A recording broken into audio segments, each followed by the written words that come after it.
Gak apa-apa. Yo. Harus diterekam. Sendawa rendang. Terus terekam loh kok. Ya ampun. Boys and girls, Welcome to Disneyland Park. in just a few minutes, the lights surrounding Paradise Bay will be dimmed.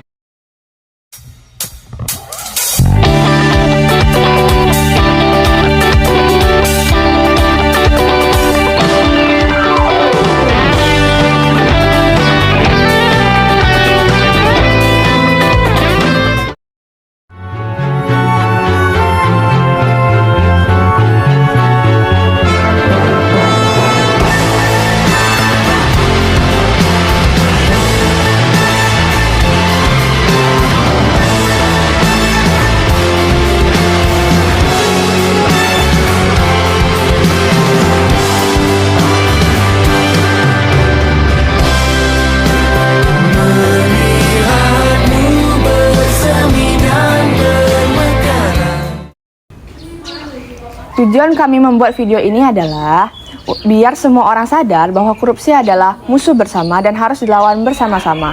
Dan juga mengajak penonton untuk berani bilang enggak ke segala bentuk kecurangan, baik yang kecil maupun yang besar. Dan juga video ini dibuat buat ngebangkitin semangat anak muda buat berani hidup jujur, berintegritas, dan gak takut buat speak up. Dan mengubah mindset bahwasanya Indonesia bakal lebih bersih dimulai dari diri sendiri dan aksi nyata yang jujur di setiap harinya. Selamat datang di debat generasi hukum melawan korupsi. Tema kita hari ini, apakah penegakan hukum saat ini sudah efektif untuk mencegah perilaku korupsi? Tim pro meyakini penegakan hukum yang tegas mampu mencegah korupsi, sedangkan tim kontra menilai sistem hukum belum menyentuh akar persoalan korupsi di negeri ini. Waktu penyampaian argumen pertama, saya persilahkan saudari Asula dari tim pro. Terima kasih moderator waktu yang telah diberikan kepada saya. Korupsi adalah virus sosial yang menghancurkan bangsa dari dalam. Tapi jangan lupa, hukum kita sudah jelas dan tegas. Mulai dari Undang-Undang Nomor 31 Tahun 1999, junto Undang-Undang Nomor 20 Tahun 2001, sampai keberadaan KPK yang sudah sangat jelas keberadaannya. Kuncinya tinggal satu, ketaatan terhadap hukum. Kalau semua warga taat, hukum bisa ditekan. Terima kasih. Baik, selanjutnya dari tim kontra, silakan saudari Ruli. Baik, terima kasih moderator. Saudari Asura berbicara seolah hukum itu adalah pedang yang bisa menebas korupsi begitu saja. Tapi coba kita jujur sejenak, pedang itu masih tumpul dan sayangnya sering diarahkan kepada rakyat. Hukum kita penuh celah. Pasal-pasalnya kuat? Iya, tapi apa gunanya jika penegaknya masih kompromi, pelaksanaannya tebang pilih dan mental aparat masih bisa dibeli. Kita punya KPK tentu, tapi berapa kali lembaga itu diganggu oleh revisi undang-undang dan intervensi politik? Jangan bicara soal ketaatan hukum di negara yang bahkan menutup mata terhadap koruptor yang bersembunyi di balik jas kehormatan. Interupsi, silakan saudara. Anda bicara soal hukum tidak berguna sama sekali. Kalau semua orang berpikir sepesimis Anda, bangsa ini tidak akan pernah maju. Saya tidak pesimis, saya realistis. Bangsa tidak butuh kata-kata pesimis, tapi perbaikan sistem yang berani menampar kepalsuan. Kita perlu hukum yang tidak hanya tajam di teks, tapi tajam di nurani. Baik, kita lanjut ke pembicara kedua dari tim pro, silakan saudari Inaya. Baik, terima kasih moderator. Saya menghargai pandangan Ruli dari tim kontra. Tapi mari kita lihat dari perspektif konstruksif bahwa fungsi hukum merupakan fungsi yang menciptakan efek jerah dan juga tertib sosial. Fakta bahwa korupsi masih ada bukan berarti hukum gagal, tetapi karena masyarakat belum punya kesadaran hukum. Serta mencegah korupsi artinya membangun budaya patuh mulai dari individu, keluarga, dan pendidikan hukum yang berintegritas. Interupsi. Dipersilakan saudara. Kesadaran hukum memang penting, tapi bagaimana masyarakat mau sadar kalau yang memberi contoh justru penguasa yang korup? Setiap tahun laporan transparansi internasional menunjukkan korupsi Indonesia di stagnan di bawah 40. Itu bukan karena rakyat tidak paham hukum, tapi karena sudah kehilangan kepercayaan pada hukum. Berarti Anda menyerah pada sistem. Tidak, saudari Asra.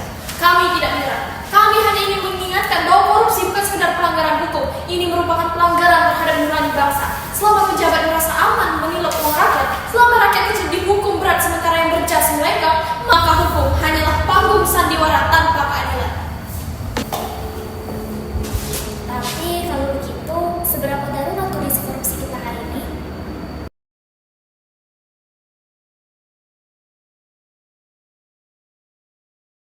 Tadi pas debat suasananya panas banget ya. Tapi aku jadi sadar, topik korupsi itu nggak ada habisnya untuk dibahas. Iya, seolah-olah korupsi itu udah jadi bagian dari sistem. Padahal kalau dipikir-pikir, siapa coba yang rugi? Ya kita juga, rakyat. Tapi kadang aku mikir emangnya korupsi itu benar-benar bisa diberantas. Soalnya sekarang banyak banget orang korup.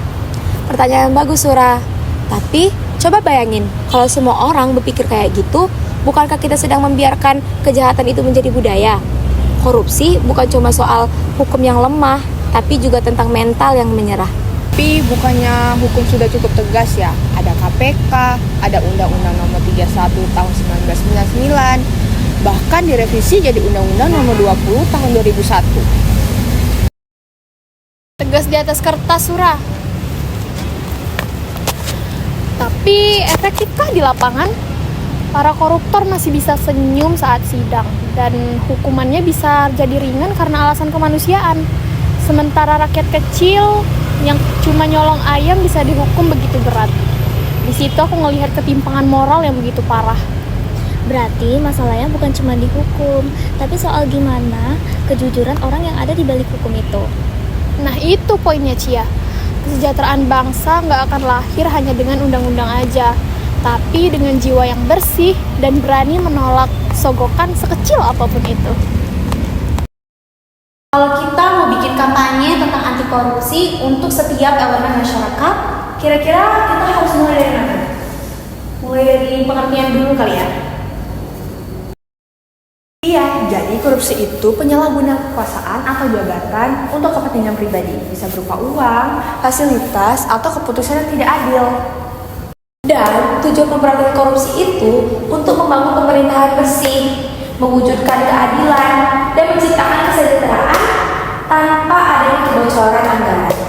Kalau manfaatnya, jelas dana publik bisa dipakai sesuai rencana. Pembangunan makin lancar, kesehatan dan pendidikan rakyat makin maju.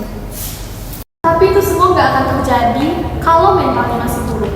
Kita bisa bikin 1000 undang-undang, tapi kalau aparatnya masih rakus, rakyatnya masih permisif, hukum cuma bakal jadi hiasan konstitusi.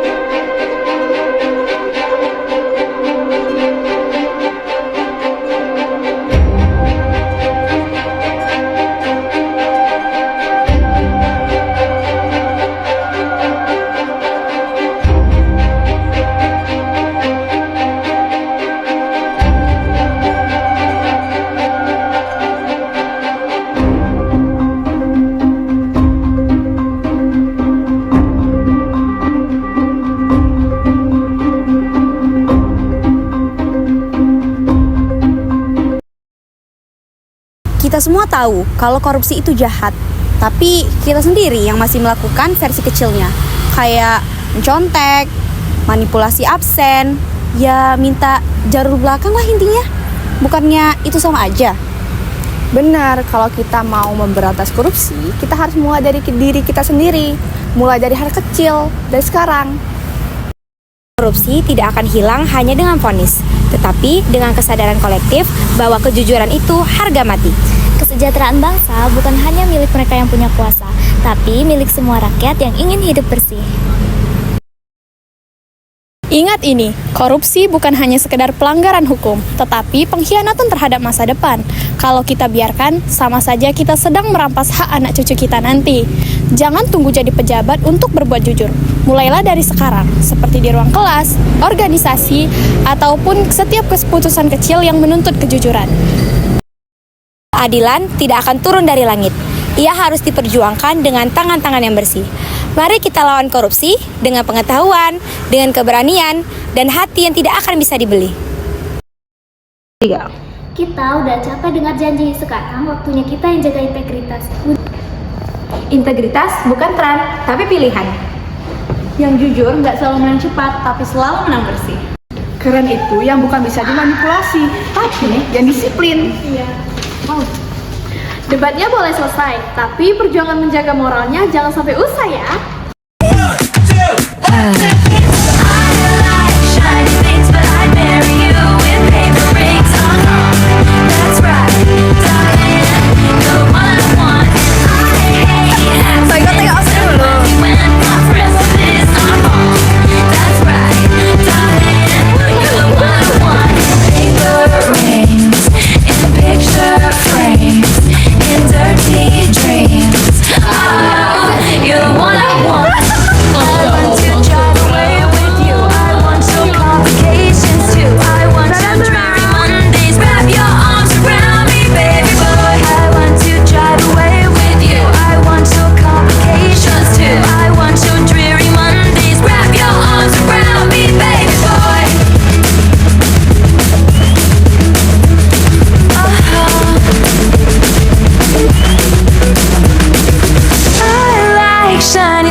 to this. Darling, you're the one